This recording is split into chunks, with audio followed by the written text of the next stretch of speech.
I want to welcome you back to Acts Facts, a Jewish journey through the book of Acts.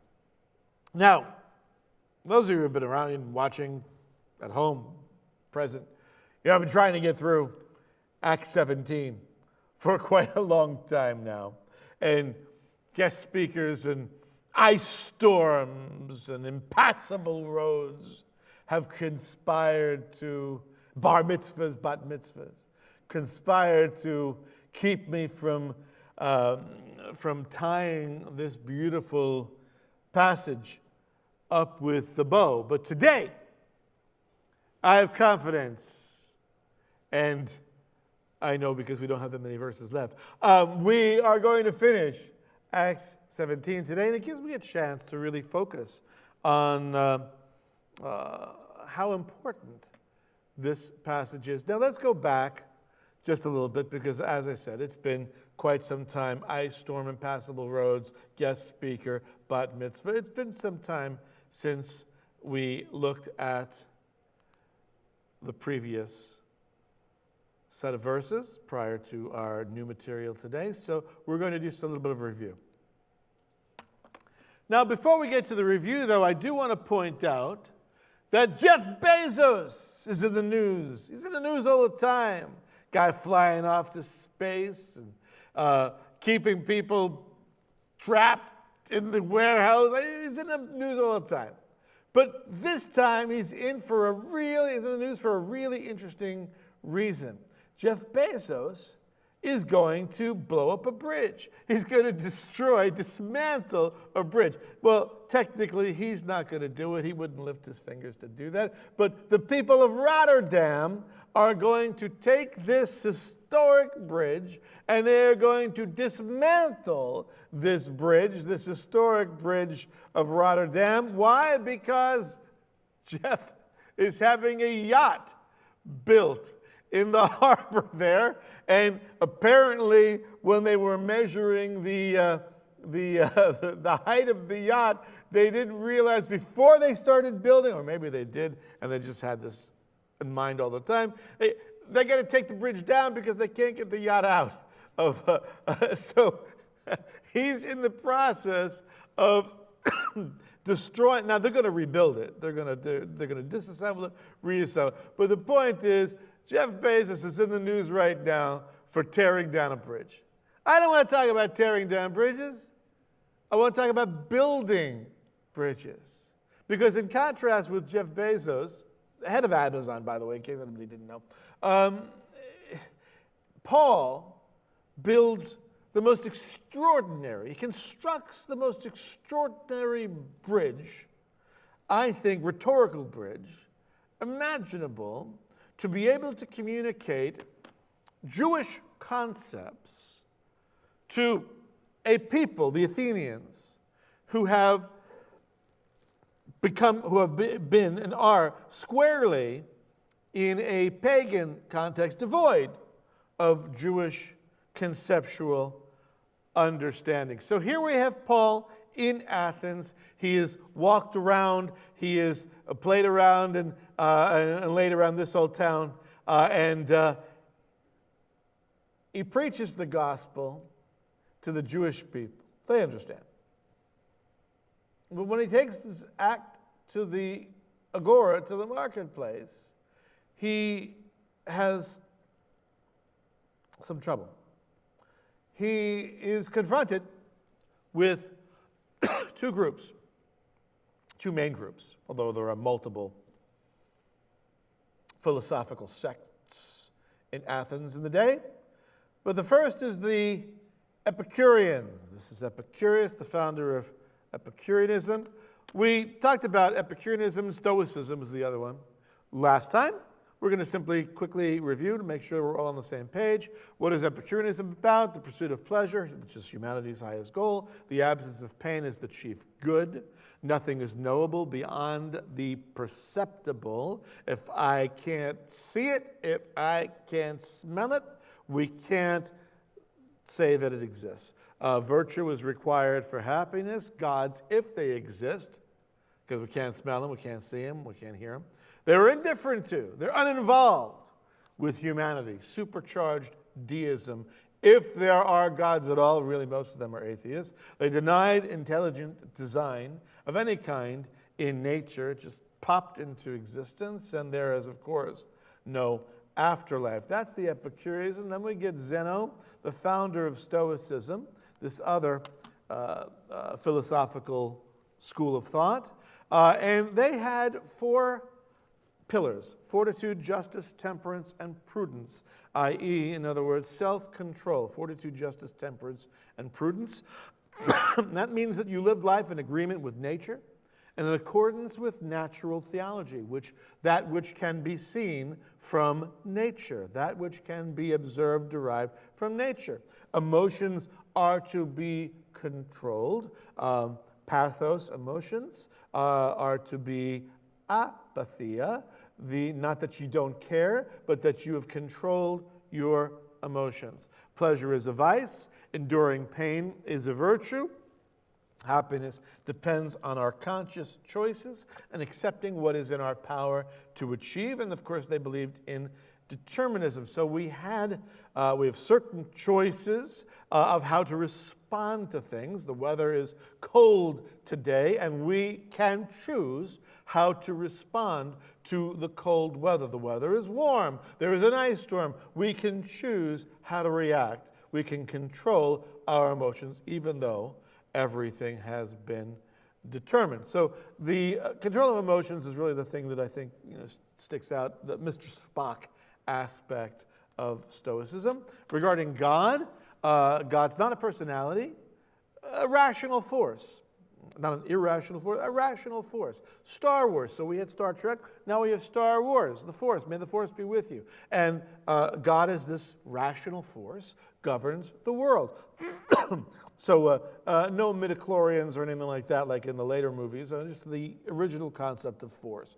Governs the world. The force is not localized. The force has no needs. And the force permeates all nature. It's a kind of a pantheism, if you will. God is in everything. The force is everywhere, right? In living things, non-living things. They view a cyclical view of history. We are doomed to continue cycles of birth and destruction, creation, destruction, and then it will all continue again. So unlike the Bible, which teaches a linear view of history, in the beginning God created, and then in the end God will bring his Messianic age, and then after which there will be an age of eternity that will never end. So linear view of history. This is a cyclical view of history, and it's the most popular of the first century philosophies. You'll remember that I summarized these 2 philosophies. The way you can boil them down is if you go to a restaurant and the waiter brings you soup, and the soup is supposed to be hot, but it's not sufficiently hot, what are you going to do? If you are a Stoic, you're going to grin and bear it, stiff upper lip, and you're going to eat the tepid room temperature soup. If you're an Epicurean, where pleasure is your greatest goal, then you're going to send it back, okay? So and say, please make this hot for me. That's the difference between the 2. Well, this group, the marketplace philosophers, they took him and they brought him to the Areopagus. Remember, the apostle was preaching on Jesus and the resurrection. In Greek, Jesus and Anastasis. And so far from Jewish concepts were they that they actually thought, okay, Jesus and Anastasis, Jesus and the resurrection, are 2 different gods. Jesus and his consort, resurrection. So they're really clueless. They took him, they brought him to the Areopagus. This is the hill that the religious council of 30 in Athens met upon. And they say, may we know what is this new teaching in which you were proclaiming? And Luke goes on to tell us that these philosophers were like, I don't know, philosophical floozies. All they did was sit around in the marketplace all day. You can see him right here. This is a great representation. They sit around in the marketplace all day and discuss new ideas, arguing back and forth about the merits and the demerits of various different philosophical schools of thought. And to have a new philosophical idea brought before them was really tantalizing and titillating for them. So here we have Mars Hill today as it looks today. In those days, we had a platform on top at which the Council of 30 met on top of the Mars Hill, or the Hill of Ares, or the Areopagus. This is where my wife, son, and niece were meeting 10 years ago. And if we summarize Paul's message, which is really extraordinary, we began Paul's message last time, and we saw that Paul's witness to the Athenians actually takes us from creation to resurrection in a mere 10 verses. It's really extraordinary. This is where Paul temporarily removes his prayer shawl and dons philosopher's robes. This is where growing up in Tarsus, being raised in Tarsus, and part of that Greco-Roman community, Tarsus was a university town, so Paul absorbed, not only was he educated in this stuff, but he also absorbed, as part of the common culture of the day, and he is able to build a bridge of communication to those who have no conception of these Jewish ideas from creation to resurrection, and Paul is going to take us there in 3 main parts. First part deals with God and answers the question regarding, is this a God that's already worshipped? And if so, who is this God? And where is this God? And what is this God like? So Paul is going to deal with those points. He's going to deal going from God to humanity. He's going to talk about humanity's past, humanity's present, humanity's future. And from there, he's going to, God, humanity, what's the relationship to one another? God's relationship to humanity. He's going to talk about the immanence of God to humanity. You can already see in relation to an atheistic point of view or a deistic point of view where God is completely far removed if he even exists, or the idea of a force like Star Wars, teaching that God is immanent, near, but not in everything, to humanity, is going to be an interesting concept. And humanity's responsibility to God, whatever that may be, and then finally God's future judgment of humanity through his resurrected, through his risen judge. Now that point's going to be a point too far, and they're going to say enough is enough, but nonetheless, A, B, and C, God, humanity, God's relationship with humanity, that's going to summarize Paul's 10 verses. So Paul stood in the midst of the Areopagus, said, "Men of Athens, I observe that you are very religious in all respects. You are certainly more religious than the average bear. It's easier to find God in Athens than a man. Everywhere you turned, there were statuary and altars and temples to gods." For while I was passing through, he was a tourist for a little while, spent the day touring Athens, like most of us, first time in Athens, want to see what's going on. It's a great city. While I was passing through and examining the objects of your worship, so many objects of worship, I also found an altar with this inscription, Agnosto Theo, to an unknown God. And I thought to myself, aha, that's in the original Greek. Therefore, what you worship in ignorance, that's not a put down, but just the fact that it's unknown to you, it's literally ignorant, unknown. What you worship in ignorance. See, the Greeks were very, very conscientious not to slight or offend any god. That's why there's so many statues, so many altars, so many temples. Every god, the major gods, the minor gods, those, the good, the bad, the ugly. Well, what if they left somebody out and he became, or she became offended?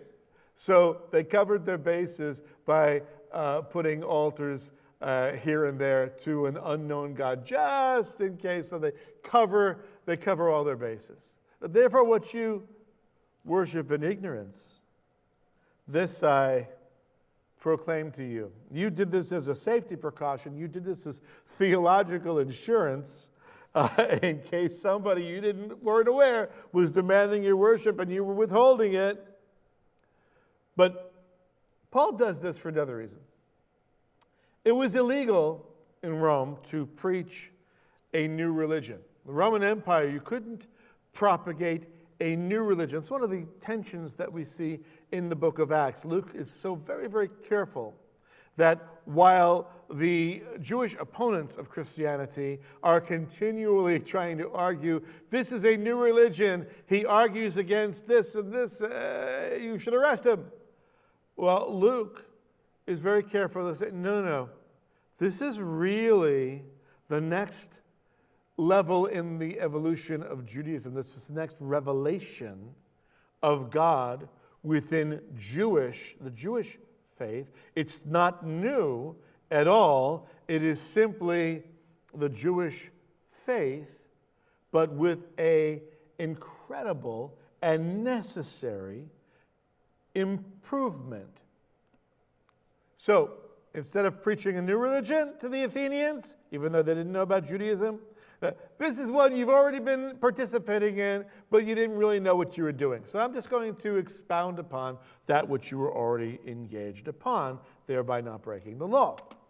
24. The God who made the world and all things in it, challenging the Epicureans, of course, and the Stoics, that he's some impersonal force. Right? He's the creator, the maker of the universe, of all the animals, of all humanity, of all the nations. God made everything. Made the world, all things, not few things, not most things, all things in it. Since he is the Lord of heaven and earth. He doesn't dwell in temples made with human hands. He's not one of a pantheon, one of many gods. He actually is the God. The God who made the earth, made the world, made the cosmos, made the universe. And because he's obviously a very big picture kind of a God, it's hard to contain such a God. He doesn't dwell in temples made with human hands. He's self-sufficient. There are temples, again, temples everywhere. And from the hill of Ares, you can see the temples in the agora, in this direction, which is what we're looking at. And of course, you are standing directly beneath the shadow of the Acropolis of the Parthenon itself. Nor is he served by human hands as though he needed anything. He is self-sufficient.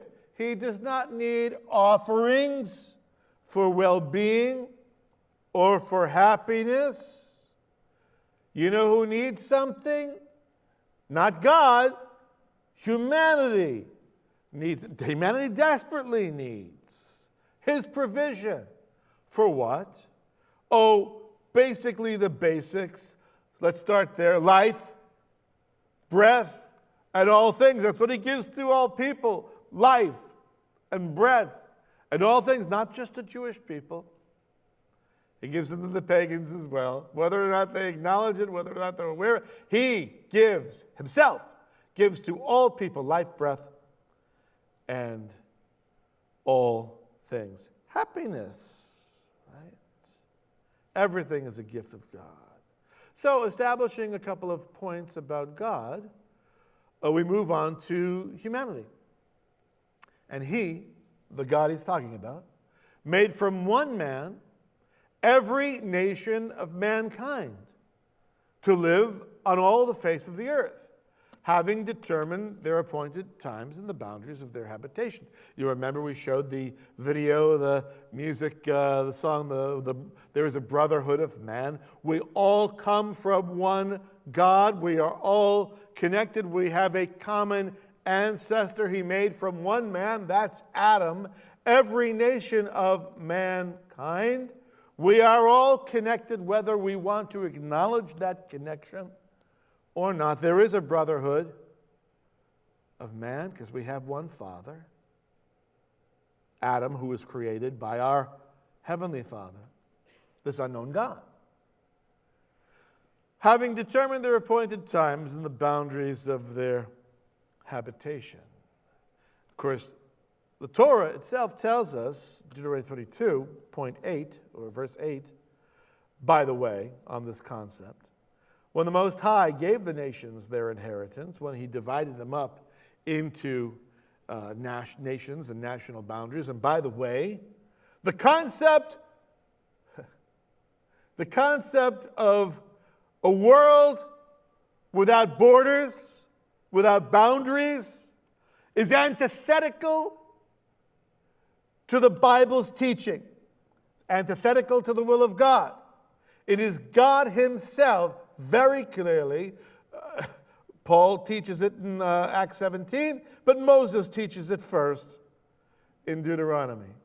That boundaries and borders and nationhood, this was something that was established by God. When the Most High gave the nations their inheritance, okay, the Persians are going to go there, the Egyptians are going to go there, the Chinese are going to go there, the French are going to go there. He separated the sons of mankind, and he set the boundaries of the people.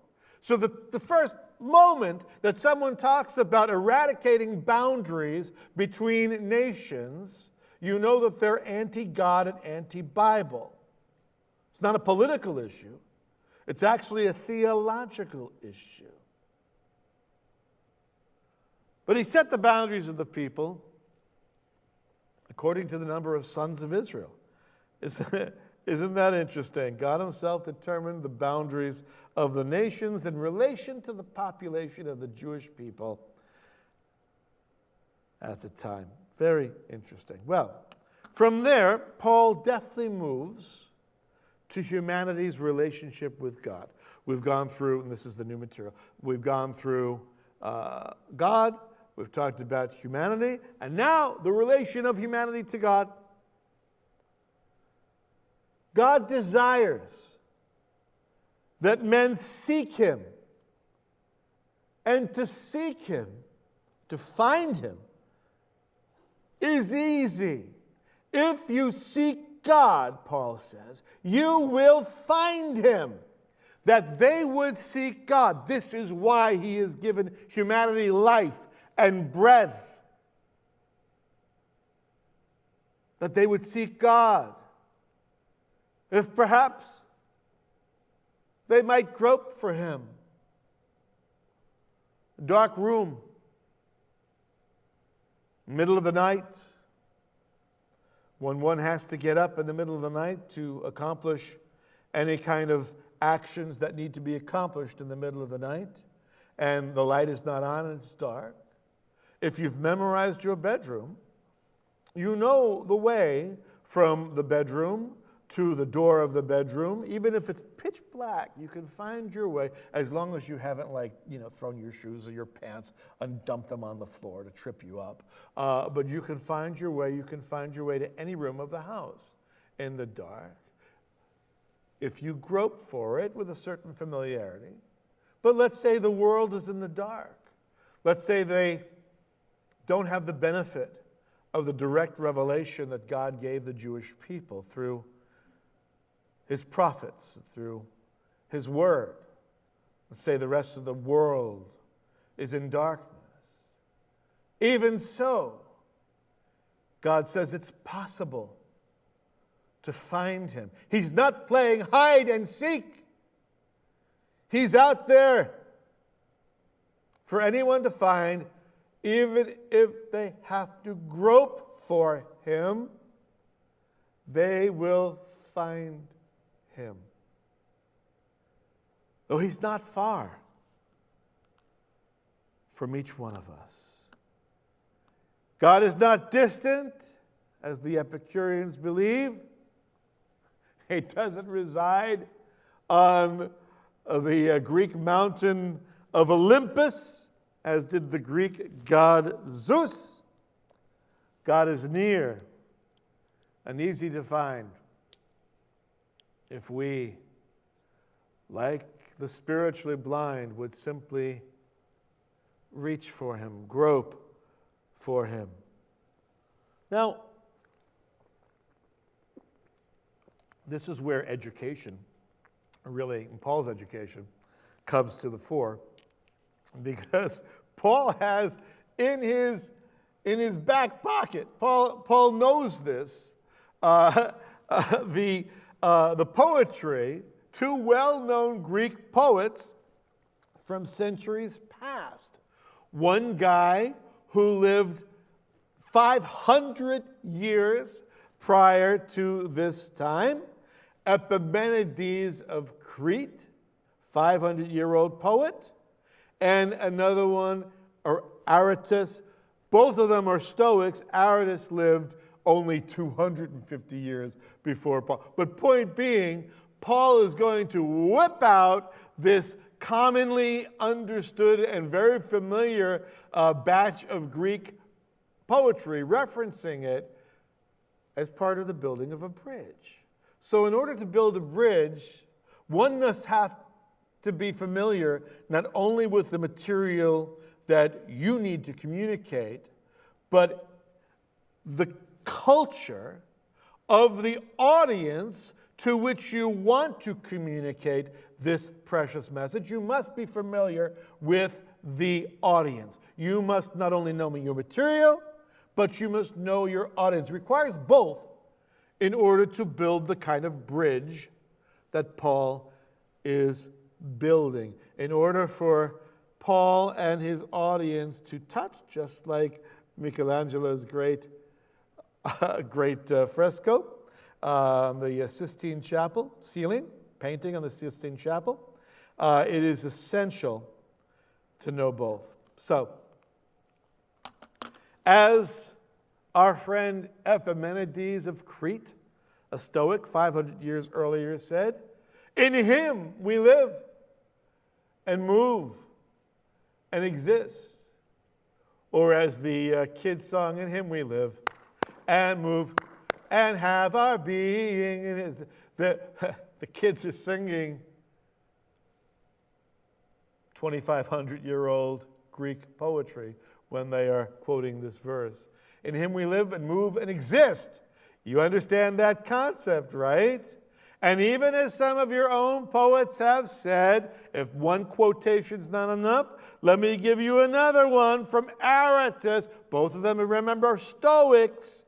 Aratus says, we also are his children. We are God's offspring. There is a brotherhood of man. We are his offspring. We stem from a common ancestor, and God is our creator. We are his children. By the way, this is Aratus.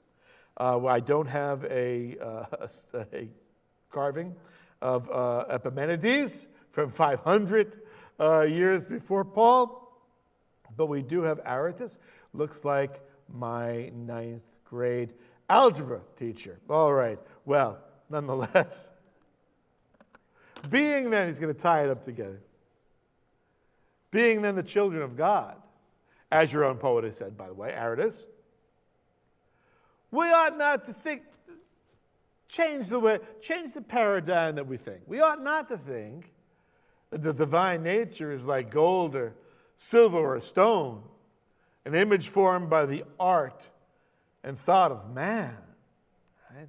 Plenty of images in Athens of Hermes, of Zeus. You have it in silver, in marble, in bronze, and gold, and all manner of artistry. Right? We have a responsibility. Getting across the idea taught in the first 2 commandments that we are to have no other gods before us, right? And create no graven images of God. It's senseless to imagine that God who made us can be formed by man's craftsmanship or his artistry. The worship of idols, in other words, is a truly ignorant practice that needs to be eradicated, Paul is arguing. Therefore, verse 30, having ignored, or overlooked rather, the times of ignorance, your ignorance, not his ignorance, having overlooked your times of ignorance, God is now, that was then, this is now, God is now declaring to men that all people everywhere, that means you, should repent. God had chosen in the past, up to this point, He's chosen to wink at, that's what this term overlook means, to wink at man's ignorance of God Himself. From this point on, it's not going to be the case anymore. God instead now demands repentance, not just from Jews, but from all humanity. From this point on, in other words, Gentiles are going to be held responsible, not only for, as the Stoics spoke of, natural theology, natural revelation. From now on, now that Paul has provided some specifics, man is going to be responsible for specific revelation, i.e., the gospel, the good news of the Messiah. Paul had to do this. I don't know if you remember the first missionary journey back in chapter 14. Paul had to do this with the Lystrans. They also were completely devoid of any kind of Jewish contextual understanding. And so he had to argue, Paul had to argue from natural revelation. Just as he did with the Lystrans. We've seen it before. He does now with the Athenians. And he's going to make the same point, in fact, in the book of Romans. Because God is now saying you're responsible for specific revelation. All people everywhere should repent. As he said to the Lystrans in chapter 14, in past generations he permitted all the nations to go their own ways. That was then, this is now. And in Romans, not only chapter 1, but chapter 3, verses 25 to 26, this was to demonstrate his righteousness. Because in God's merciful restraint, what was to demonstrate his righteousness? His winking, his overlooking, his restraint. It was to demonstrate his righteousness because in God's merciful restraint, he let the sins previously committed go unpunished for the demonstration, that is, of his righteousness at the present time. Strong contrast. So that was then, but this is now. And we all are responsible for what God requires now. Because, and this is why we're responsible, this is what we need to answer to. Because He, God, has fixed a day in which He will judge the world in righteousness through a man, they don't have a concept of the Messiah, through a man whom He has appointed, who is special counsel selected, special judge appointed, having furnished proof to all men, this is the special revelation, by raising Him from the dead. Why is there a change of policy? Because a time is coming when God will judge the world. And He will judge humanity by one standard alone, that of God's righteousness. And His righteousness is personified by one individual, Mashiach, the Messiah.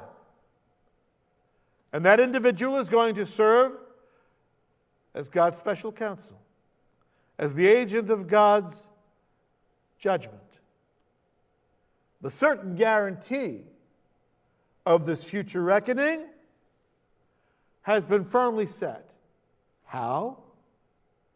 Because that individual has risen from the dead. God has furnished proof to all men by raising him from the dead.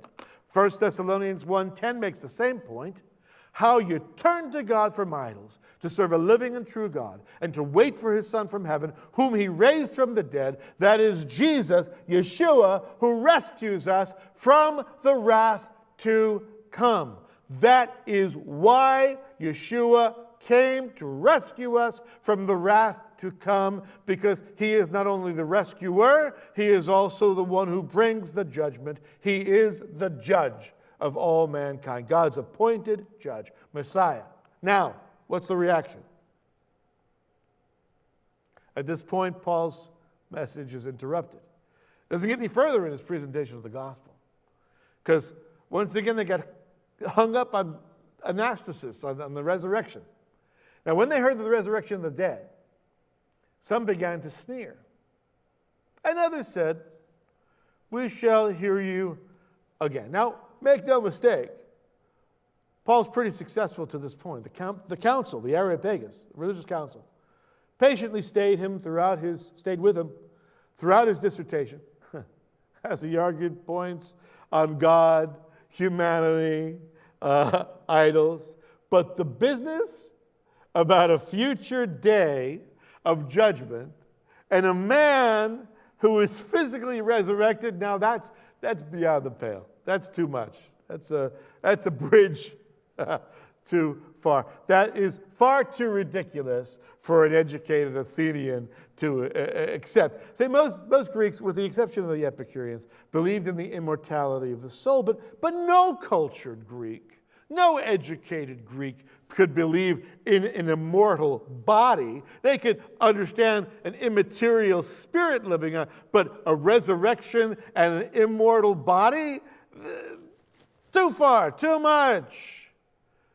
So, bottom line is, they perceive Paul's teaching as it's not a threat to Rome, it's not a threat to Athens, it's only really of interest as an amusing novelty. Remember the picture of the philosophers spending their days not playing backgammon, but discussing philosophies and arguing back and forth. So they began to sneer. Some didn't like it. Some said, well, it's not enough to make up our minds yet. We need to hear more about this.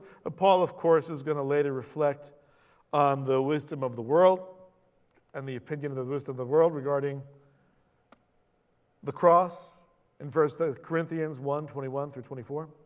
For since in the wisdom of God, the world through its wisdom, and Athens is the pinnacle of worldly wisdom at that time, through its wisdom did not come to know God, God was pleased through the foolishness, perceived, in other words, foolishness of the message preached, to save those who believe. 1 Corinthians 1:21-24. For indeed, Jews, they ask for signs. Show us a wonder. Show us a sign. Right? Why should we back up what you've got to say with the act of God? But Greeks, they're not really that interested in those kind of miracles. They more search for wisdom. They want philosophical nuance. But Paul says, instead of signs for the Jewish audience and wisdom for the Greek audience, here's what we preach. Simple message. Christ crucified. Mashiach crucified. Which to Jews is a stumbling block. How could the Messiah wind up on a cross? How can you kill the Messiah? Same stumbling block they're still hung up on. Right? And to Gentiles, foolishness. So for the Jewish people hung up on the death of the Messiah, on the humiliating, shameful cross. Yeah, well, he's resurrected. Well, yeah. By the time you get to the resurrection, what a foolish idea, the resurrection of the dead to the Gentiles. But see, to those who are called, whether you're Jewish or Gentile, both Jews and Greeks, the message is Christ, the power of God, Mashiach, the power of God, and the wisdom of God. Both sign and wisdom are contained in the death, burial, and resurrection of the Messiah. So, Paul went out of their midst. But, this is how I know that it's not a disaster here. This is actually kind of successful. But some men joined him and believed. It's not a resounding success. It's not an overwhelming success. But it's a modest success. Some men joined him and believed, among whom were Dionysius the Areopagite. That's someone from the council. So on the council of 30, you won one. Okay, that's mentioned here. That's not bad for 10 verses, even if it's a truncated presentation. Dionysius the Areopagite, and a woman named Damaris, and others with them. Not many others, not an extraordinary other, but nonetheless, his message in Athens absolutely hit home. Ultimately, I want you to remember the fact that this is one of the few cities that Paul leaves without being under life-threatening circumstances. Paul leaves on his own recognizance. After these things, he left Athens and went to Corinth. And it is in Corinth that we will pick his narrative up next time. Some thoughts to conclude. Neither Epicureanism's nor Stoicism's views ever completely dissolved into the ether of history. Epicurean ideas live on today. How? Well, in the contemporary rise of the hip new atheism, rejection of intelligent design in favor of Darwinian evolution, mindless process, and, of course, society's assiduous pursuit of pleasure and avoidance of pain. Take note of the epidemic of fentanyl overdose. Stoicism's ideas live on in much of the deafening drumbeat of warnings regarding climate change, alongside the view that God is in everything and is everything, again, not to mention Star Wars and Star Trek. Paul's ideas, they also continue to persist. Stubborn things. And to persuade. So I ask you at home, have you been persuaded by Paul's argument? Not only here, but throughout the rest of the book of Acts thus far? Do you agree that it is most reasonable to see God as the creator of the universe, a knowable, an immanent, an involved deity? One who has expectations of humanity. If he's our creator, if he's knowable, we can grope for him and find him because he's immanent and he's involved. Is it reasonable that he has expectations of humanity? Is it reasonable, if he has expectations of humanity, for him to have appointed an agent of coming judgment who's demonstrated his credentials through the resurrection, through being crucified, buried, and returning on the third day from the dead? Do you need still more time to consider these challenging ideas? Don't take too long. Don't take too long. We live in uncertain times. And while tomorrow is never guaranteed to anyone, divine judgment is guaranteed to everyone. When you have to face him, do you have a bridge to find him. Our Messiah has given us a bridge.